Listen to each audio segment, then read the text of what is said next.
that was quite a night last night. This is going to be a whole lot easier with the lights on. My name is Rolf Diamant. I had the privilege of being the first superintendent of the Marsh-Billings Rockefeller National Historical Park. And I'm delighted today to introduce our speaker, Steve Kemp. We welcome his new book, An Exaltation of Parks, John D. Rockefeller Jr.'s Crusade to Save America's Wonderlands. This book shines a light on the park-making exploits of John D. Rockefeller Jr., and we look forward to Steve's perspective on this formative chapter of America's national park history. As we opened the national park here in Woodstock back in 1998, we discovered a small framed photograph in Lawrence Rockefeller's private study showing Lawrence, along with two of his brothers, Nelson and John III, then teenagers, sitting in Mesa Verde with their legs dangling over the edge of a cliff dwelling. They were on this was 1924, and they were on a grand tour of the Western parks, guided at times by none other than the legendary founder of the National Park Service, Horace Albright. Now, not everybody got a tour from Horace Albright. You can imagine. The photograph clearly demonstrated that John D. Rockefeller Jr. had some clout. And he also had maintained a close relationship with the new agency's leadership at a critical time of the building of the system, and had contributed to that effort mightily. And they were, the park people were pleased, I'm sure, to be part of this orientation tour. It was a small favor they were happy to return when asked. The photo also illustrated, most importantly, John D. Jr.'s keen interest in exposing his sons at a relatively early age to the world of national parks. Of all the brothers, it was really Lawrence who inherited his father's, what I would call, national park gene. And ultimately, that would develop into a lifelong commitment to park making in his own right. That included parks from Grand Tetons, where he was involved at his father's request, to his own work in establishing the Virgin Islands National Park. And ultimately, it would lead to where we are today here in Woodstock, with the donation of the lands that were to become the Marsh-Billings Rockefeller National Historical Park, right across the street. Now, Steve's book is arriving at a critical moment for our national parks. When many national park areas are threatened either with deauthorization, transfer, or possible closure. The book should serve to remind us all that the establishment of national parks has always been a long and painstaking crusade undertaken by citizen champions, dedicated conservationists from all walks of life, including multiple generations of the Rockefeller family. In many instances, this demanded a commitment of years, if not decades. But most importantly, it should remind us all that a national park system that has taken more than a century to build is more fragile and vulnerable to dismemberment than we ever thought possible. The speed and scope of the system's unraveling should alarm everyone who cares deeply about our national parks. If he has the time, perhaps Steve can share his perspective on this as well. Now, Steve Kemp has spent his entire adult life working in the national parks. Very impressive. According to his biography, he even started as a cook for the Grand Tetons concession. And was promoted to dishwasher later on that. And he later transitioned to be a seasonal park ranger, not only at Yellowstone, but also in Denali National Park.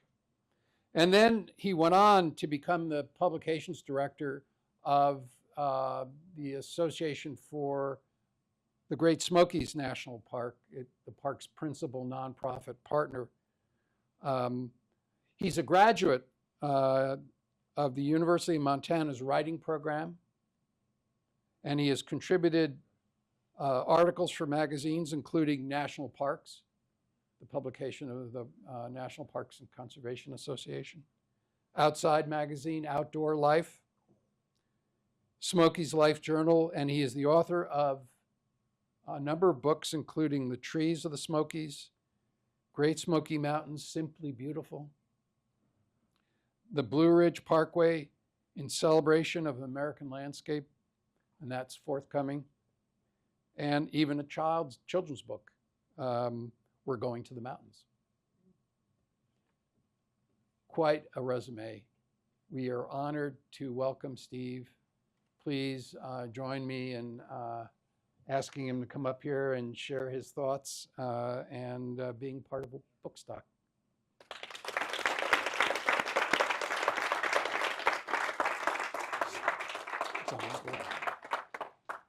Thanks, Rolf. That was perfect. I wish I could convince you to just keep on going for another hour. You definitely got the story down, and I want to thank Bookstock, and I want to thank the beautiful community of Woodstock that I can see now why it has inspired so many famous conservationists. Thanks both Woodstock and Bookstock for supporting writers and supporting readers and supporting publishers and books. We need it. We appreciate it. Thank you very much. So the book is coming up. You can actually, it should be here in 2 or 3 weeks. You can actually pre-order it out at the table there. And I've even signed some book plates, so you can have a pseudo-signed copy of the book when it comes out.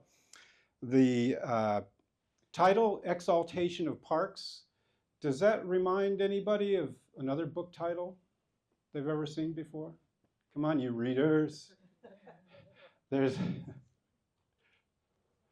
a book called An Exaltation of Larks. I always loved that book, and I was always looking for a way to incorporate that into something that I wrote. So after thinking about the title of my new book for about 2 years, it finally came to me. It rhymes, larks and parks. This is my one chance. So it's a very strange book about names for, very poetic names for strange groups of animals and people, and people. So anybody know what a group of crows is called? A murder of crows, smart audience. How about ravens? I heard a little bit an unkindness of ravens. So they're really kind of down on the corvids for some reason. How about hummingbirds?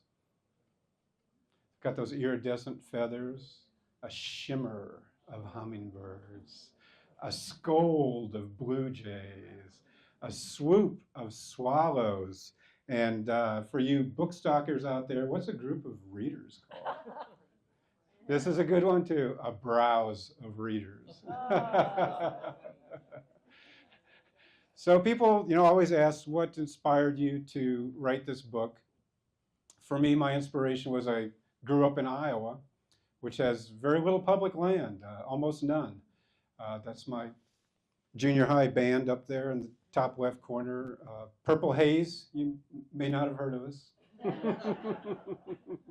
That's the suburb where I grew up. pretty sterile place.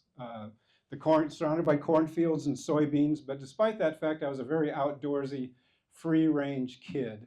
I loved to hunt and fish and hike and camp, and there was just absolutely no place to do it. We tried so hard, but everywhere we went, there was a gauntlet of barbed wire fences and no trespassing signs, and sooner or later, the farmer would come out on the front porch of his house and say, he would urge us to leave the premises ASAP, and I don't blame him one bit. When I found out that it was okay to leave Iowa, when I graduated from high school, I headed out west to the national parks. As Rolf said, Grand Tetons, Yellowstone, Great Smoky Mountains, all significant Rockefeller parks. That's a child who's really happy to be held by a ranger. if the facial expression doesn't reveal that, look at the splayed toes. Always had a way with the infants. Met my wonderful wife Janet in a national park. Got married in a national park. Actually in the backcountry. We were quite bold. We got married in the Smoky Mountain backcountry. We spent our honeymoon in Acadia, another Rockefeller park. Spent our honeymoon riding bicycles on Rockefeller carriage roads. So after all these years in these Rockefeller parks, it gradually, Junior was such a humble person. There's nothing around that says Rockefeller had anything to do with anything, and hardly any parks. He would just give them, they wouldn't even do a news release. Just an amazingly humble person. So it took a while for me to sink in about Junior and how much he contributed to my life and so much of the joy in my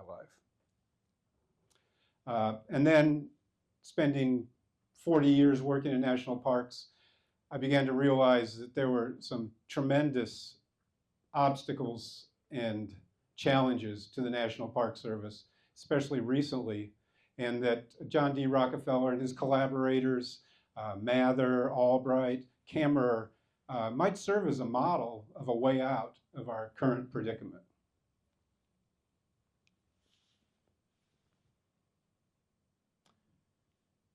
This is pre-Doge. Park visits up 20% since 2010. Why are parks visits up so much? People love parks. They're great, they're beautiful, they're inexpensive, they're genuine, they're the real deal. Staffing down 25%. Would Disney do that, do you think? If their gate was up 20%, would they say, oh, this would be a good time to cut staffing, we've got so many more people coming. But that's what's been going on for a long time. And it's completely illogical. You think you need to cut the deficit, but the entire National Park Service budget takes up 1/15 of 1%.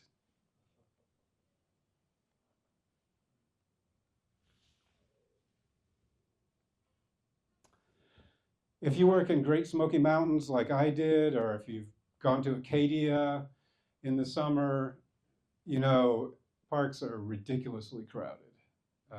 Smokies, I still volunteer at the front desk. A typical visitor experience is pull up to Sugarland's Visitor Center maybe about 9:30 in the morning.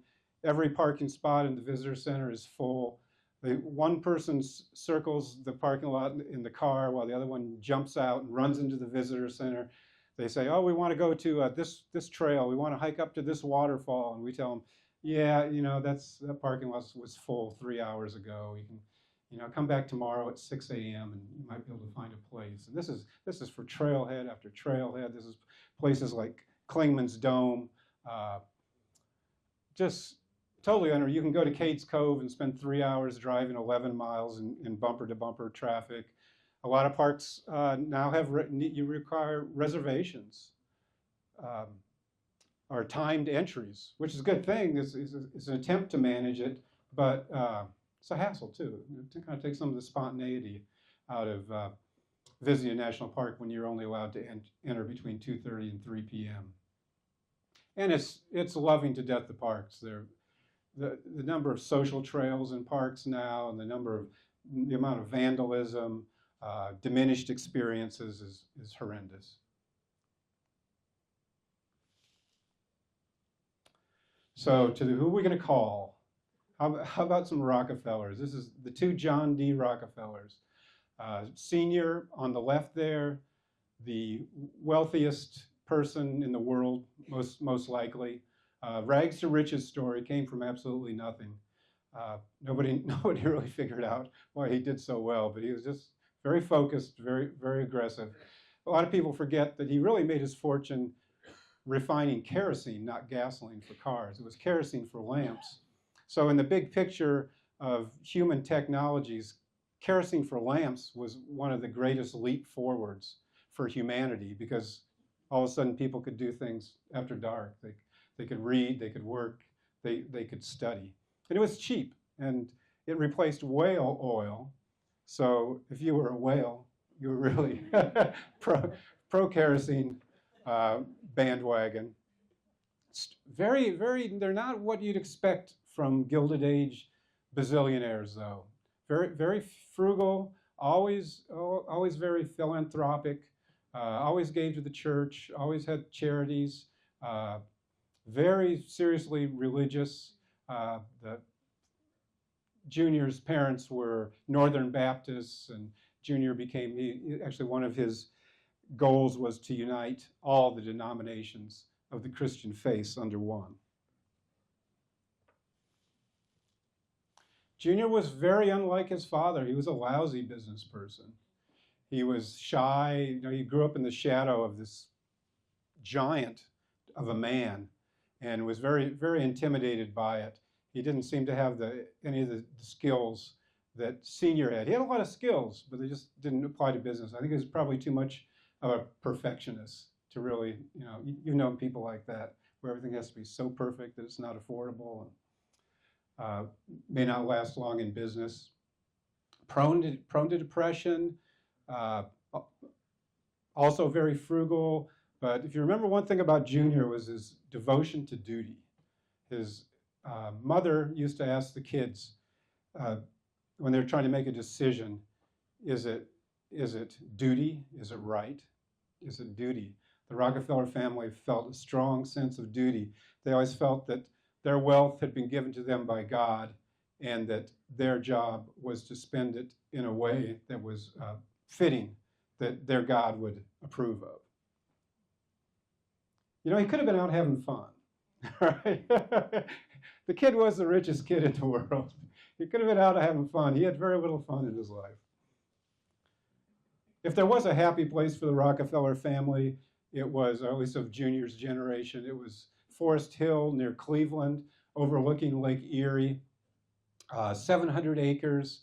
This is where Junior and his father worked together building carriage roads, becoming amateur landscape architects. It's what they loved horses, they loved carriage roads, they loved carriage rides. They were 100% horse people. They loved designing carriage roads so they fit the landscape and offered a series of views and experiences. And Junior had some pretty catastrophic nervous breakdowns during his life too, and he would always retreat to nature, spend his time out in nature, building carriage roads, planting trees, chopping wood. Did a lot of wood chopping, hours and hours of wood chopping. Just doing chores outdoors, starting to relax and unwind. And for that reason, I think that both the landscape architecture experience and seeing nature as a healer, as a sanctuary, influenced his attitude towards national parks. Fortunately, he married a really great woman, Abby Rockefeller, who wasn't half his dower. She was the yeast in the Rockefeller bread, charming, extroverted. She was extremely interested in art and did a lot for the modern art world, including creating the Museum of Modern Art. Lovely person from beginning to end. Kids adored her. They had 6 kids. They all adored their mother. Junior was a little hard on him. He was always paranoid about his kids growing up to be spoiled rich kids. And that can happen when you're the world's richest family. So he made sure that they were devoted to their faith and devoted to duty and also very frugal. Then the conservation world changed in 1908.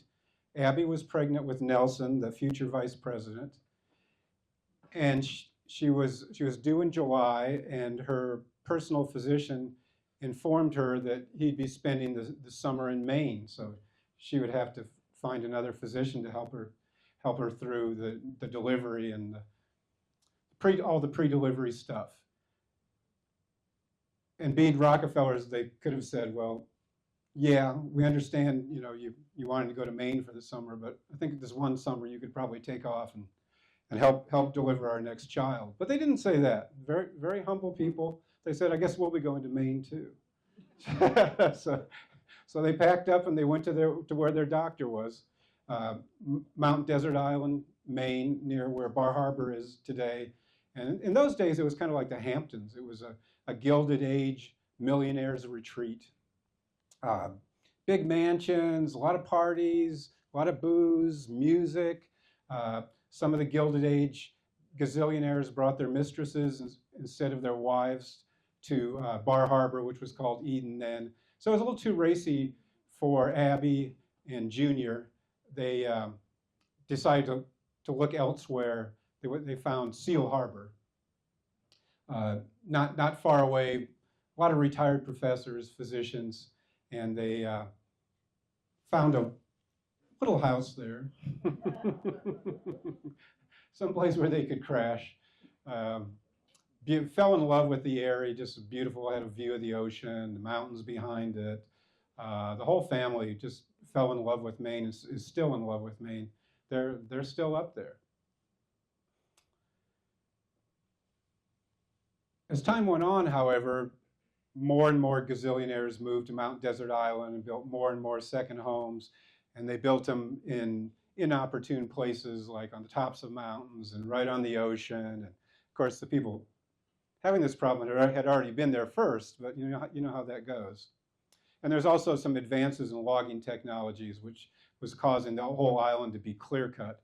So a citizens group formed, the Hancock County Trustees, and they wanted to create some type of preserve on their island to keep out this logging and unbridled development.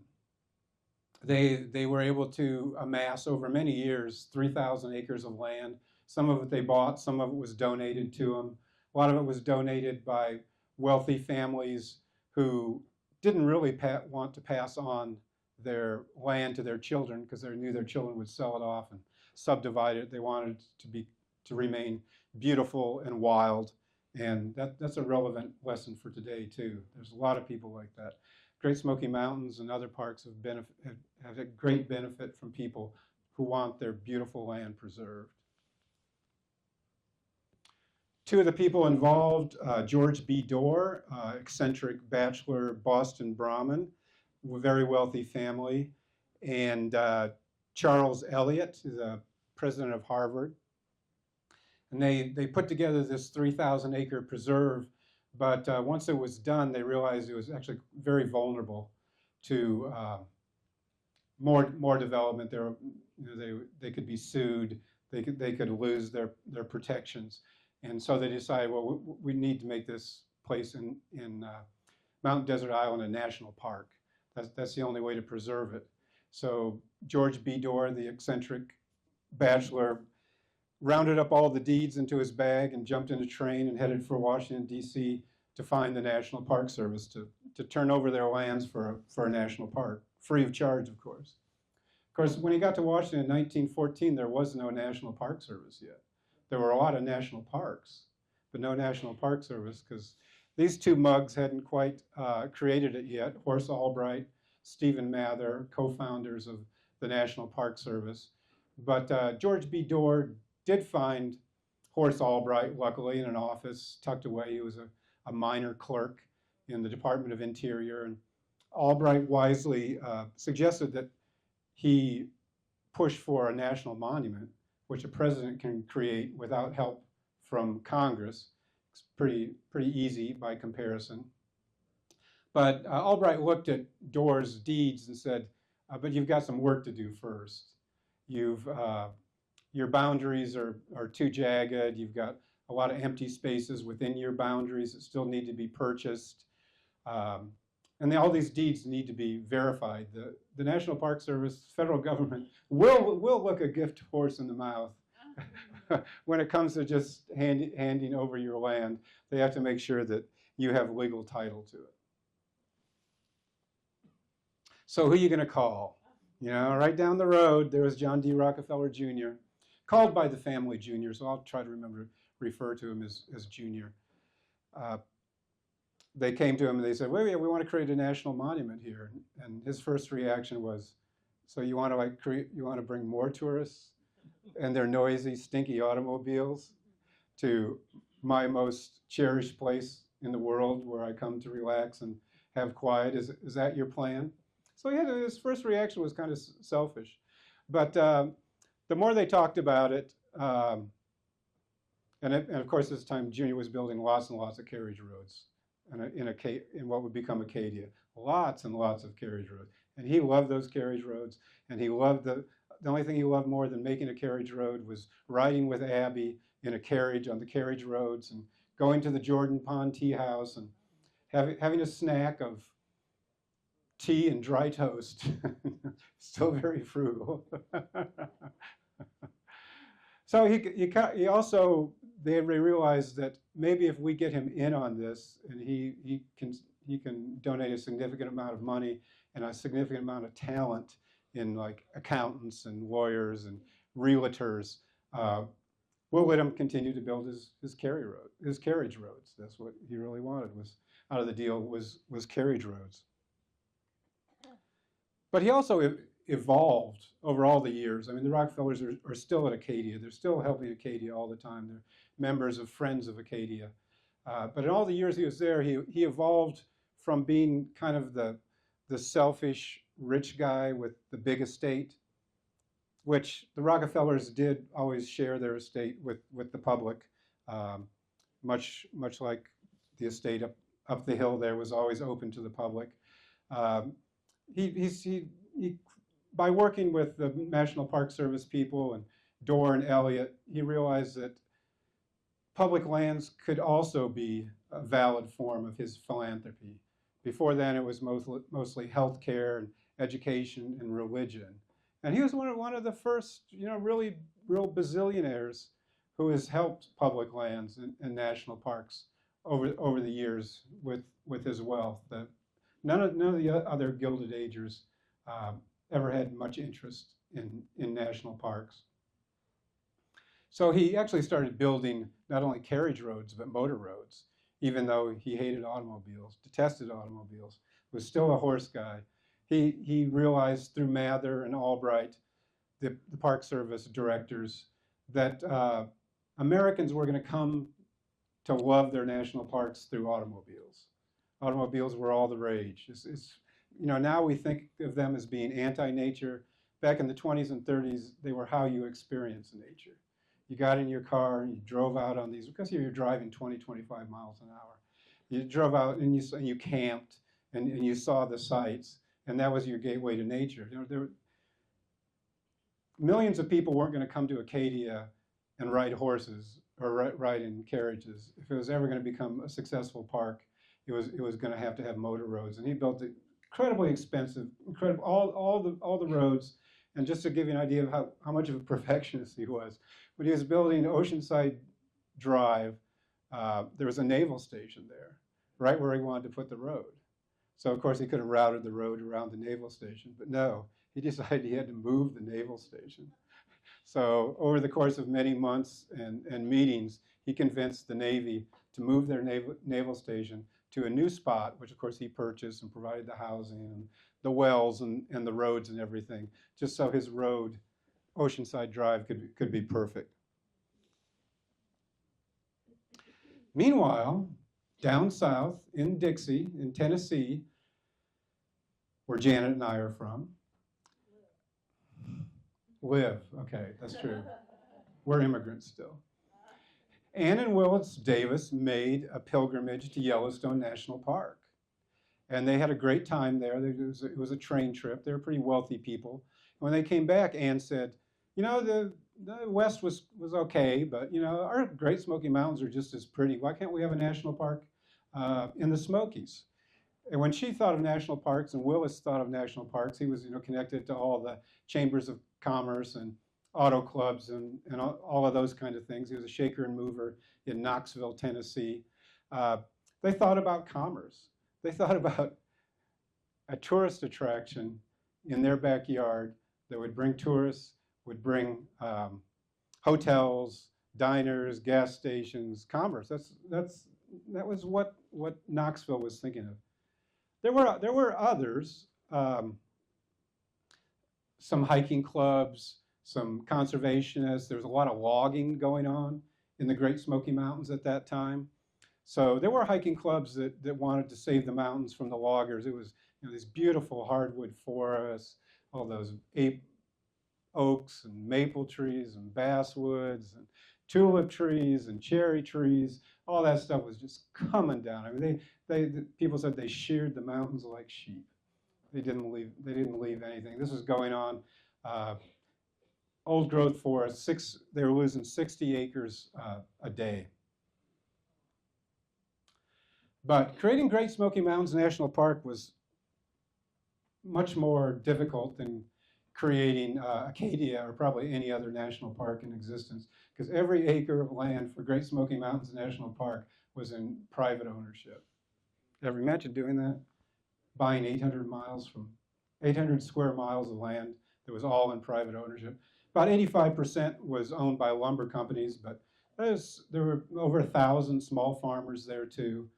And the cost to buy all that land was $10 million, which was $188 million in 2025 money.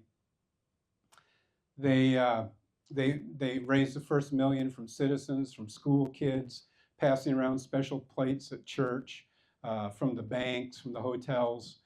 They raised their first 10% of the 10 million. The states kicked in 2 million each, but all that first 5 million, that was all pledges. All pledges based on finding a $5 million match for the first 5 million. It was just promises. And that left 5 million more to raise, and their plan had been at this stage in the fundraising campaign, they would open up the national campaign. They'd go nationwide. They'd go for the big fish in the pond, and they had to, because they needed to raise $94 million in today's money. Can you imagine a $94 million fundraising campaign in southern Appalachia? So, you know, who are you going to call? Fortunately, all this time, Arnold B. Kammer, assistant director of the Park Service, had been working closely with Junior. They'd become close friends. They're both very religious, devout people, very serious people. They learned to trust each other. And plus, Kammer always let Junior build the carriage roads he wanted to build. Carriage road after carriage road after carriage road. Because Junior had a perfect plan. Junior was all about perfect plans. Perfect plans mean you had to start it, and you had to finish it, and you had to do every bit to make it finish. There was nothing half-baked about Junior. So Kammer and Junior meet up at the Standard Oil headquarters building in New York City. Junior's office, and Junior's really busy. It's unfortunate. Kammer really wants $94 million for the park, but Junior's just really busy that day. He leaves the assistant director of the Park Service sitting in his waiting room for 90 minutes. Finally fits him in for a few words during lunch. Of course, all Junior wants to talk about is what? Carriage? All right, exactly. He wanted to talk about carriage roads in Acadia. And Kammer was, well, what about the Great Smokies? Just as he's going out, and Junior was, well, you know, write me a letter. Write me a letter. Tell me what you're thinking here. Tell me what you need, and why you need it, and why it's a good way to spend $94 million. Of course, it was a hard letter to write too, because Junior had never seen the Great Smoky Mountains before. Big ask, you know. Acadia, he had a very emotional connection. He was in love with Acadia. And let's see, this is, in case you don't recognize him, this is Walter Withman from WBUR in Boston, who often also happens to be our nephew. What did Mr. Kammerer say, Walter? Can I have your microphone? Okay. Good idea. Smart kid. The National Park Service had the actual knowledge of what a visit to Western parks meant to the lucky ones. It brought the individual and his family a breath of the outdoors and a vision of the best that God made in this country, and the realization that a country that is reserving such areas and maintaining them for the benefit of its citizens was a pretty good country to live in. We firmly believe that these eastern parks will supply a national need, where those from the congested centers of population, where the workers of the machines and the lofts and mills, the clerks at desks, and the average fellow of the small towns may at small cost and loss of only a few days' time get the recreation and inspiration that his more fortunate brothers now get out of a visit to the Yellowstone and Yosemite. Bravo. You ought to be in radio. So I love that letter. It checked all the Rockefeller boxes. They were making this park so everybody would have a park to come to. You know, only the rich people could get to Yellowstone or Yosemite. So he's saying, we want a park for the real people, for the average fellow from the small town. Hi, my name's Steve Kemp. I'm an average fellow from a small town, but I'm here to talk to you today. And I love his sense of patriotism too. That would make America a pretty good country in which to live. So, what could Junior say? He had to say yes. He still hadn't been in the Smokies. He says, "Yeah, I'll give you $5 million. You can create your park." Of course, a lot of people just made the pledges and said, "We never thought that would match that." We never. So he had to kick in a little, even more than his $5 million.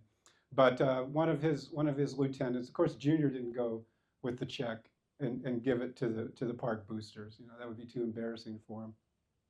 Much too humble to do that. So he sent one of his lieutenants, Kenneth Chorley, to Knoxville to turn over the check and to make the dream of a Great Smoky Mountains National Park a reality. And what happened, Walter?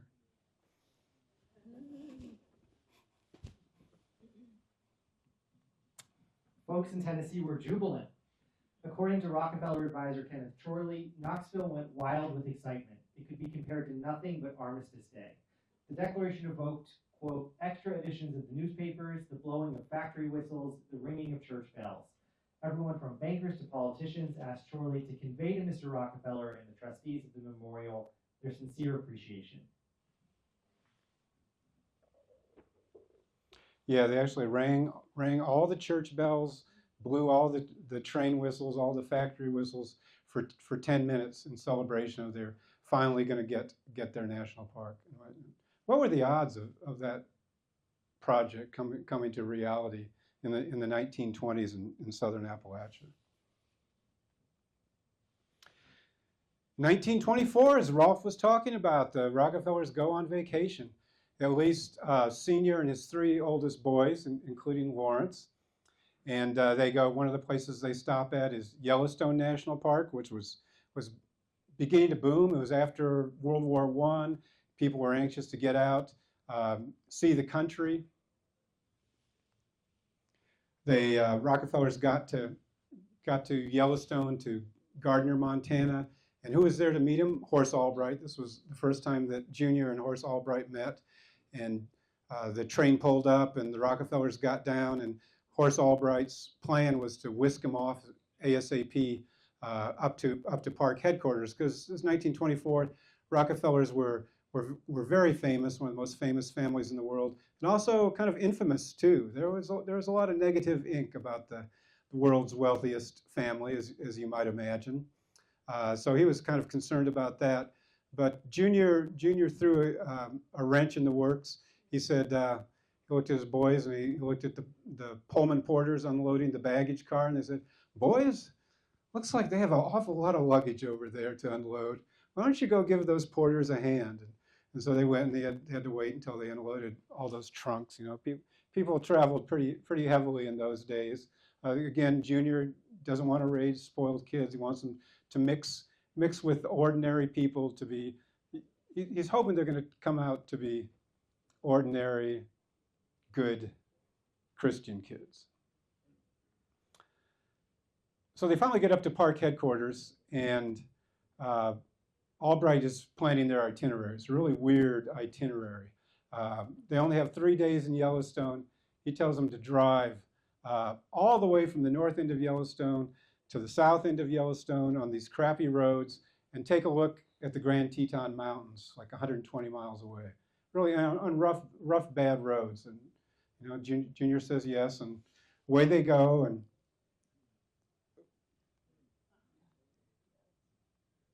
they see the Grand Tetons and come back. They meet Albright at his office on the way out of town and don't mention a word about his precious Grand Tetons. And then they head to Glacier. They go for a 9-day horseback trip. This is, I think Lawrence took this photo of his dad, Junior.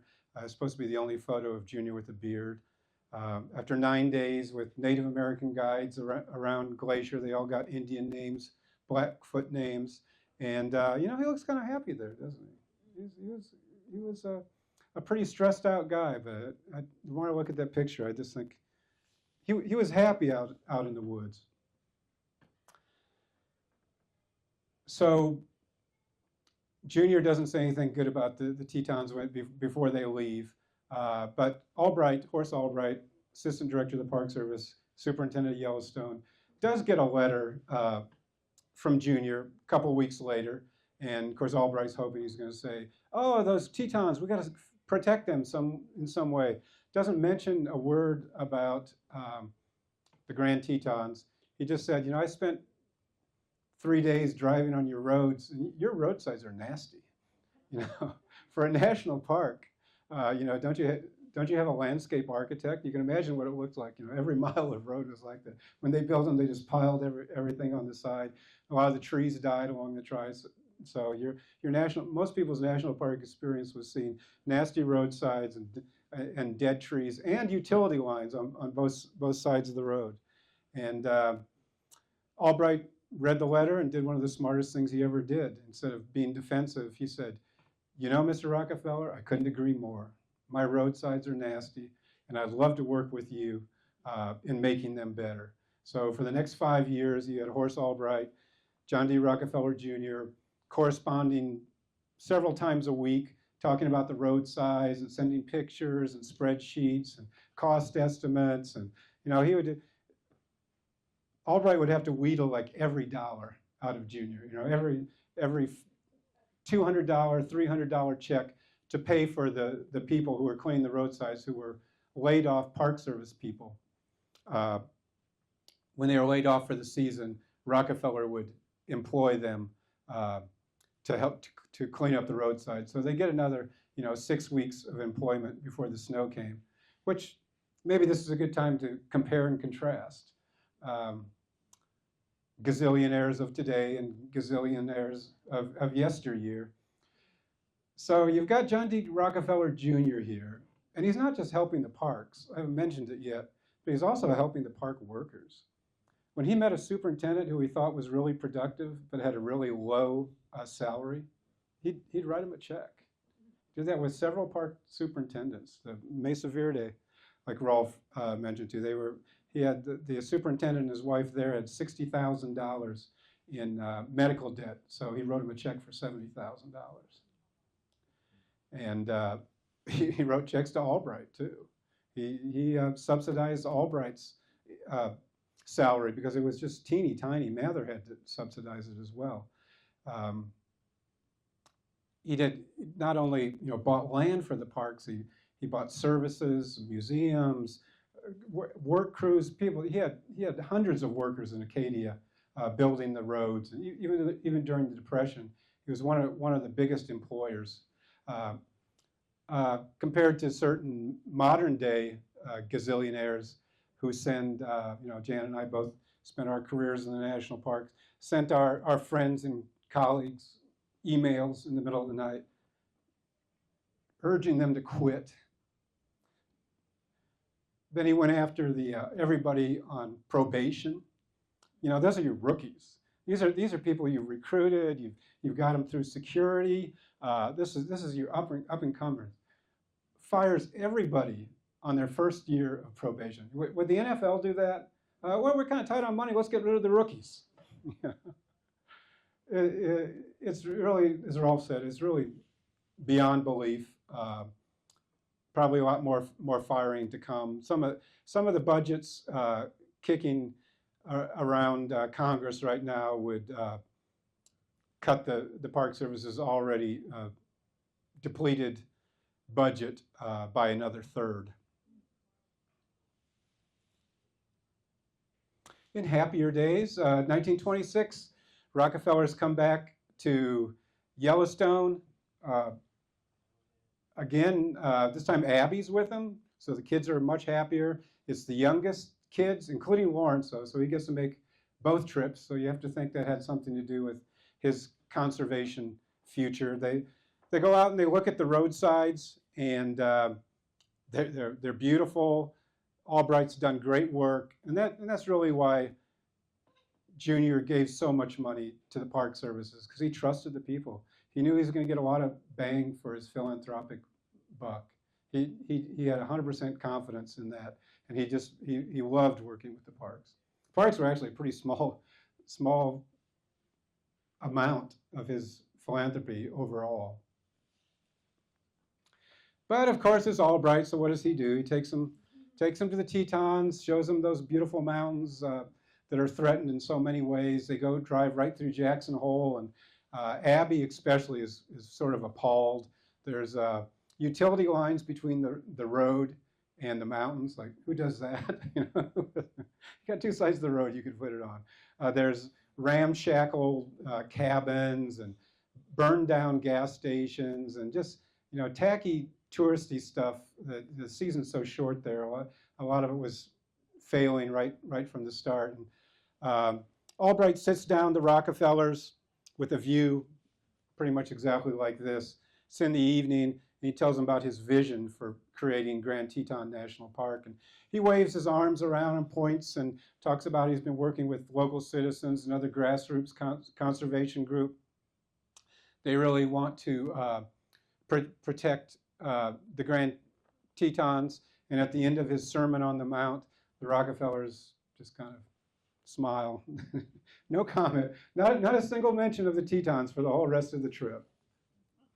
But finally, Albright writes Rockefeller and says, "Hey, have you had any chance to think about that Teton thing again?" And Junior said, "Nah, I've been awfully busy. I really haven't had. But next time you're in New York, why don't you?" This is a guy who works in Yellowstone.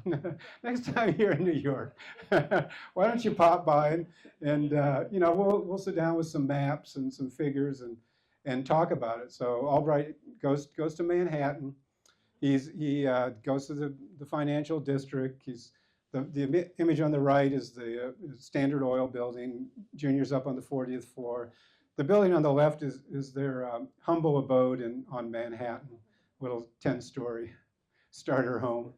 So they always remained frugal. Senior in that generation was super frugal.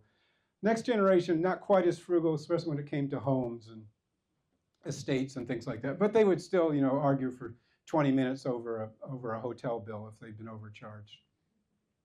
So what happens? Oh, we might have to dramatize this. It's such a key point in the Rockefeller story.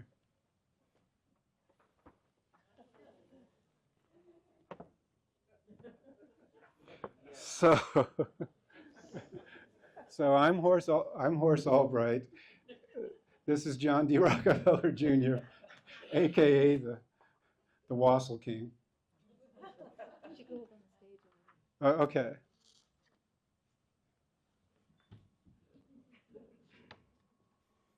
So we're at Standard Oil headquarters, looking over maps and costs and things, and Horace Albright says, "Mr. Rockefeller, these are the 14,000 acres of land in Jackson Hole we would need to purchase. By working with local realtors and brokers, we estimate the cost to be $400,000. Now, I know that's a little more than we discussed earlier." Mr. Albright, is this all there is? Yes. This is the properties we've been working on. No, this isn't what I had in mind at all. You took us that afternoon to a hill where we looked out over the mountains and the whole valley. I remember you used the word dream. That's the area for which I wanted you to get cost estimates. The family's only interested in doing an ideal project and would please me very much if you could give me the data on that. Why? It might cost as much as $1.5 million or $2 million to buy all that land. Well, of course, but that's what I'm interested in. I'm only interested in the ideal proposition. I would like to know about the land on both sides of the river and to the north. Will do.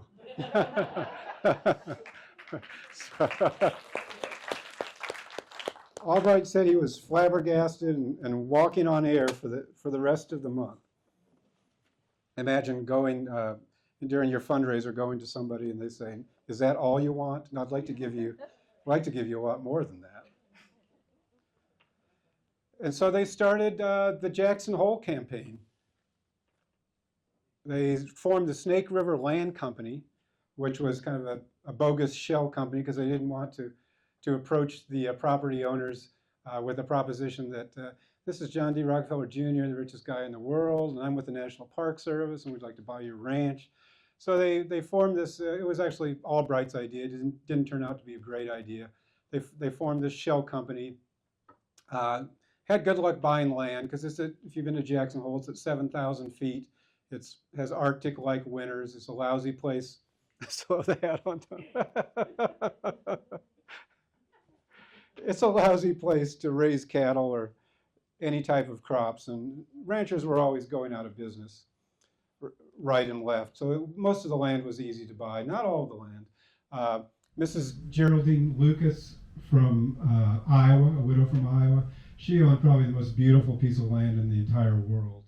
It's right, Lupin Meadows, have you been to the Tetons? Lupin Meadows, right by Jenny Lake there, right at the base of the Grand Teton, a little creek going through it, all these wildflowers. And she said to Harold Fabian, the chief purchasers, "Why, Mr. Fabian, if you can stack those silver dollars as high as the Grand Tetons, then you can come back and we'll talk about buying my land." But a few years later, she died, and her son did sell the land right away. Then finally, the cat got out of the bag that the Snake River Land Company was actually the Park Service and John D. Rockefeller Jr., and of course, people went ballistic. The ranchers, the stockmen, who have a very small minority of the people, but they've always had an oversized influence, especially with Congress because of the power of the Western Stockmen's associations.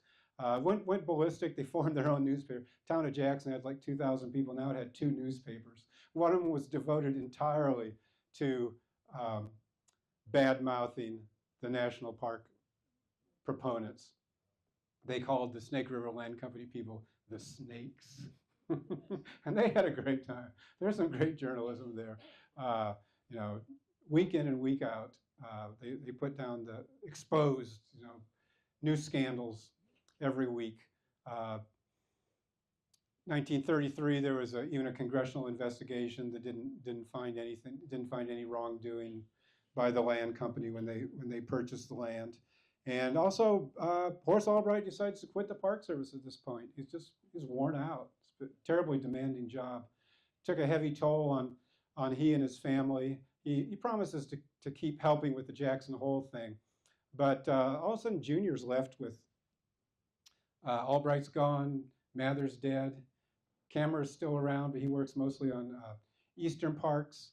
And you can imagine how he felt being talked into this scheme to buy Jackson Hole, and now just being the victim of just bad press after bad press.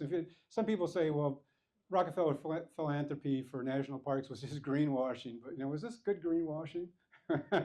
Being in the headlines every month for what turned out to be 24 years. As Rolf said, a very long, difficult campaign. So Albright's gone. 10 more years pass. Still, Rockefeller owns all the land. He's paying taxes on all the land. He's maintaining all the buildings.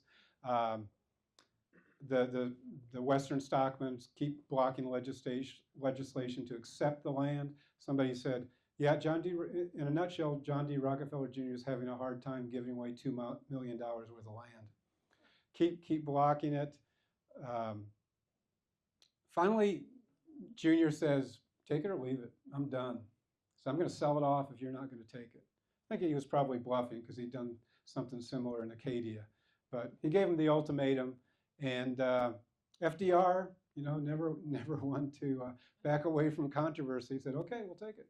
He said, "I'm gonna use the Antiquities Act of 1906 again, just like Acadia, to create Grand Teton National Monument without the help of Congress."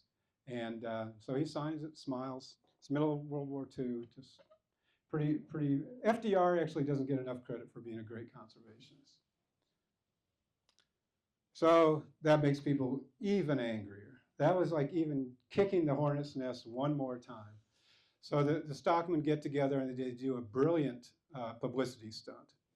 They hire or convince a Hollywood cowboy to ride with them, with other stockmen, and herd to drive hundreds of cattle across the new national monument with the newsreels rolling and the radios and the press all over it, photographers documenting every inch of this famous protest ride, and every media outlet just gobbles it up, and Americans all side with the cowboys, because they're cowboys. They're pretty cool.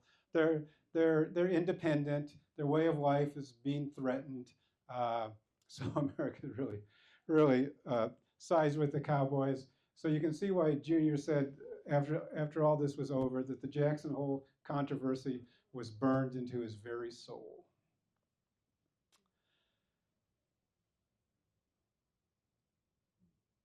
The Wyoming elected officials even go after the Antiquities Act and almost cancel it, and that's something that will be going on in our time very, very soon as well. Very, very potent force. You remember how much Jimmy Carter created with the Antiquities Act. Finally, World War II ends and things start to change in Jackson Hole. Firstly, tons of tourists start pouring in. Tons and tons of tourists, because no more gas rationing, no more tire rationing. They got time, they got money, they want to see the sights, and there's still no national monument there. All the land is stuck in this weird no man's land. There's no facilities, there's no campgrounds, picnic areas, good roads. None of it's been developed yet. Money's pouring into the town of Jackson. People are saying, wow, this tourism thing, this is a great idea. This sure beats trying to raise cattle here. I'd go into the tourism business. Land prices are going up quickly, and all of a sudden the stockmen and Wyoming's elected officials say, we need to create something here, like a national monument or a national park, something to contain all this tourism and to attract even more. So that's the economic reason for how the controversy ended. The much more romantic version is that Lawrence and Junior and their lieutenants decided to do like what the Park Service does. They did a historic building inventory of all the land they've been sitting on for 20 years. And they started, restoring some of the old buildings, and Lawrence and Harold Fabian and Fabian's wife especially started working on one site, Miners Ferry, which is on the nice Snake River right there. If you've ever had a drink at Dornan's, overlooking the Grand Tetons and the Snake River there, that's what you're looking at. Did a great restoration, and people, the people of Jackson Hole loved Miners Ferry because they remembered as kids that was the only way across the Snake River. Before the bridge was in, you had to ride the ferry. It was kind of a remarkable ferry. It's a very broad, fast river, and the ferry doesn't have horses or machines or anything. It is powered by the current both ways. If you can figure out how that works, you're a lot sharper you're much more of an engineer than I am. So they restore this, and they're really smart. They bring in all the old timers, and they say, well, we want to hear your stories, we want to see your pictures, we want to really do this job right. And they have a grand opening, and all the press is there. Did I forget one? Walter? Yeah, but you're good. All the press is there, Oh, no, let's do that. Let's do that. Olas. There's a lot of negativity about the park, but it's actually coming from a very outspoken minority. The majority of the people throughout this whole long battle feel more like this. In response to the anti-monument, pro-cowboy cattle trailing, Olaus J. Murray, famed wildlife biologist, environmentalist, and his even more famous naturalist conservationist wife, Margaret Murray, wrote an article for National Parks magazine that was widely reprinted and distributed. Olaus concluded, "It is our government. It is our National Park Service. We've asked them to care for something precious that belongs to all of us. It should be our ambition to assist all agencies to keep intact this one segment of America that we boast of as the last of the Old West." Pretty clever there, isn't it? So he's telling the cowboys, you say you want to preserve this the way it's always been. Well, that's what we in the national park business do.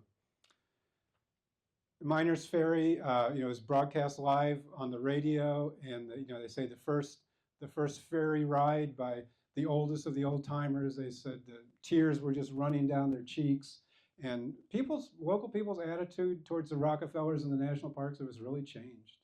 That really changed. It was good something to think about when you're in the land conservation business, is involving the people who your stakeholders in the historic preservation process. They even said, they said to Lawrence and the Fabians, well, we never knew that you cared about us, our history. We just saw you these monsters that were trying to change our way of life. So once again, it was Lawrence who came and turned over the deeds for Jackson Hole to the Secretary of Interior. That's 3 parks. That's just just the tip of the Rockefeller iceberg for the good deeds he did working with the Park Service and the grassroots organizations, partnerships, collaborations. He added 1,100 acres of old growth forest onto the Blue Ridge Parkway, funded archaeological work, scientific research at Mesa Verde, funded the museum, saved thousands and thousands of acres of redwood forest. Of course, Lawrence helped create Redwoods National Park, was one of the biggest donors for Shenandoah, created a lot of these beautiful museums you see in the national parks, Yosemite, Yellowstone, even Grand Canyon. The Yavapai Museum at Grand Canyon was bankrolled by the Rockefellers and more. They create Jackson Lake Lodge, Coulter Bay Village, so people would have a place to stay. Incredibly expensive projects, incredibly expensive for places that were open like 3 months of the year. And then, Lawrence and Mary sailing around the Caribbean, find St. John, start buying up land just as their father did, create Virgin Islands National Park. But one of the other things Lawrence did is I think he doesn't get enough credit for. The family in the Tetons always held on to a nice little piece of land in the Grand Tetons right on Phelps Lake, several thousand acres. And it was like another family retreat place. Lawrence and Mary spent their honeymoon there. This is the most gorgeous place in the world. Every time I backpacked or hiked up Death Canyon, you got a little view of Phelps Lake and the Rockefeller sanctuary down there, right on the lake shore. It was like it almost glowed. There were always sunbeams coming down there. Somebody would always point out, that's where the Rockefellers are. It was really incredible land, and Lawrence turned it over to the Park Service around the turn of the 21st century. Rolf probably remembers when that was. Was it 98 or? A little later. A little later, yeah. Turned over the last of the land. Is like, who does that? I mean, really. They moved outside the park. They had this land. You know what 3,000 acres in Jackson Hole is worth? You can't even, those silver dollars stacked as high as the Grand Teton wouldn't even come close to buying the first acre of that land. And I guess there was some controversy in the family. Like, not everybody was wildly enthusiastic about giving that last piece of land back to the Park Service. And he did. He was a guy. Is that different than certain contemporary gazillionaires we could or could not mention? Of course, this beautiful park and partnership. So all in all, over $800 million in 2025 the Junior spent on national parks. It just proved that these partnerships. He trusted the Park Service people, and the Park Service people trusted him. It was an unbelievably beautiful collaboration. So today, why are we underfunding our parks? They cost $3 billion. That'll be under one of the budgets right in Congress. That'll be $2.1 billion, possibly in a few weeks. They generate $50 billion in revenue, taxable revenue, every year. It's like when they promise a football stadium in your town, how much does it cost and how much real revenue comes back from those 8 or 9 games a year? Support over 300,000 jobs. Biological benefits are off the scale. We could talk for another 3 hours about the biological benefits of national park. Great Smokies, our home park, 60,000 species, a permanent home for 60,000 species of plants and animals. In your whole life, if you did nothing but protected permanent homes for 60,000 species of plants and animals, you'd have had a pretty good life, wouldn't you? And they really are well protected. We have very few endangered species in the Smokies, so it's not that great of a park. Carbon capture, the parks do it all day for free. Take in that carbon dioxide, release oxygen. Great for people. Everybody knows parks make you happy and healthy. And visitation to the entire National Park Service last year was 332 million people. Why are we cutting staff at a net? This is just one of our great success stories.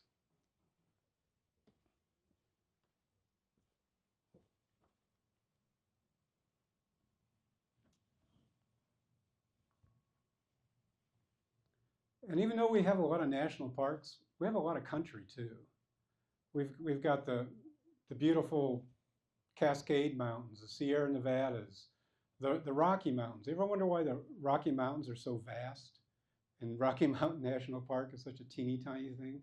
Why is Acadia so small? Why in that northeastern area up there are there so few national parks? Again, they're economic engines. They're great for the environment. They're great for the people. There are great things going on. The Quimby's and Katahdin Woods and Water, that was created much like Acadia was. And the Quimby's even said, yeah, George B. Dorr was my inspiration for this creation. But we need a lot more. The Friends groups are doing wonderful things now. They're creating these big endowments. We have, in the Smokies, we have an endowment that funds our trail crew, full-time trail crew in the park. We've got an endowment that funds historic preservation crew for 100 or more historic buildings in the park. These endowments can save you when congressional funding is short. We had a donation of 500 acres of land adjacent to the Smokies by a private citizen who just didn't want to see it chopped up. Over 500 acres worth gazillions and gazillions of dollars. There's a lot of land like that out there. There's a lot we can do. You can be like Janet and I. We're volunteers for the park. We give to the Friends organizations. There's the National Park Foundation. We have public lands in our will, something I hope we all think about in our wills, and I hope you pass that word around. The national parks are a great thing, and we've never supported them adequately, and it's really time we did. In the words of Lawrence Rockefeller, we cannot rest upon the achievements of the past.